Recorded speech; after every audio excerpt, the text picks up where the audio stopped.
Hello बच्चों, आइए प्रश्न को देखते हैं। यदि gx बराबर है 1 प्लस वर्गमूल x के तथा f ऑफ gx बराबर में 3 प्लस 2 वर्गमूल में x प्लस x, तो fx बराबर है किसके?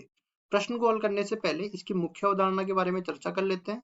मुख्य अवधारणा मुख्य अवधारणा में देखो, सबसे पहले तो हम लोग देखने वाले हैं संयुक्त फलन होते क्या है। संयुक्त फलन संयुक्त फलन होते हैं दो फलनों का सम्मेलन। जैसे एक फलन fx है और दूसरा फलन हमारे पास gx है। ठीक है, संयुक्त फलन कैसे लिखते हैं? अगर f के अंदर g चला जाए या फिर g के अंदर f चला जाए, मतलब g ऑफ fx, इसको हम लोग f ऑफ gx भी बोलते हैं और इसको हम g ऑफ fx भी बोलते हैं। इस तरह से अपने पास संयुक्त फलन निकालते हैं। अब चर के मान में परिवर्तन होने पर फलन का मान किस तरह से बदलता है वो भी हम लोग देख लेते हैं। तो हम लोग लिखेंगे फलन के मान की चर के मान पर निर्भरता। चर के मान पर निर्भरता। ठीक है, तो कैसे होगी निर्भरता? देखो, ये पहली चीज है, ये दूसरी चीज हमारे पास काम में आने वाली है।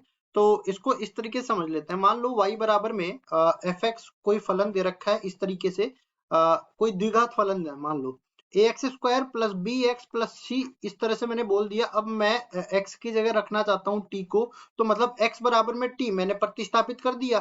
तो जहां जहां मेरे को x दिखेगा वहां मेरे पास t आ जाएगा। at square plus B T plus C, इस तरीके से पूरे के पूरे फलन में अपने पास चर का परिवर्तन हो जाएगा।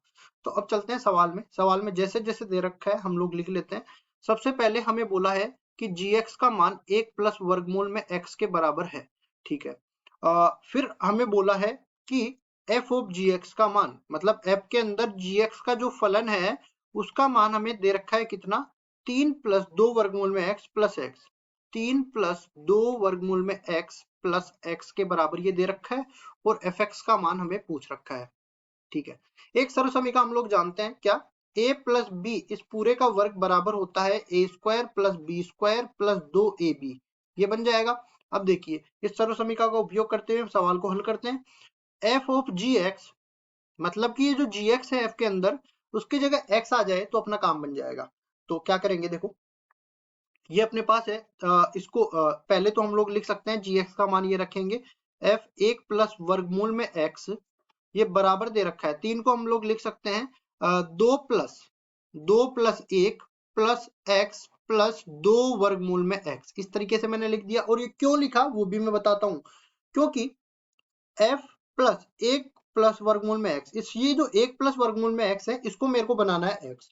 तो क्या करेंगे? इस 1 प्लस वर्गमूल में x का हमारे पास फलन यहाँ पे बन जाए तो सारे को मैं हटा सकता हूँ। तो देखो, ये जो पूरा है इसको हम क्या लिख सकते हैं? देखिए, 1 का वर्ग लिख सकते हैं, ठीक है। वर्गमूल में x का वर्ग लिख सकते हैं, ये भी ठीक है। 2 गुणा में 1 गुणा में वर्गमूल में x लिख सकते हैं, ये भी ठीक है।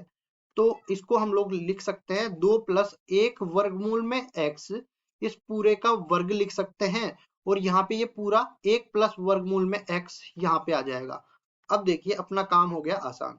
हम क्या करेंगे? अब प्रतिस्थापन करेंगे। 1 प्लस वर्गमूल में x को कहेंगे t के बराबर। तो यहाँ से एफ टी का मान बराबर किसके हो जाएगा? 2 प्लस यहाँ पूरे की जगह आ जाएगा t, तो t का वर्ग आ जाएगा। और अब देखो, t को मैं x से प्रतिस्थापित कर देता हूं तो यहाँ मेरे पास fx बन जाएगा। और ये कितना बन जाएगा? 2 प्लस एक्स स्क्वायर, जिसको हम लोग ये भी कह सकते हैं कि fx बराबर आ गया एक्स स्क्वायर प्लस 2 के। केवल हमें fx निकालना था, जो कि आ गया एक्स स्क्वायर प्लस 2 के बराबर। और यही हमारा उत्तर हो जाएगा। आशा करता हूं ये सवाल आपको समझ में आया होगा। धन्यवाद।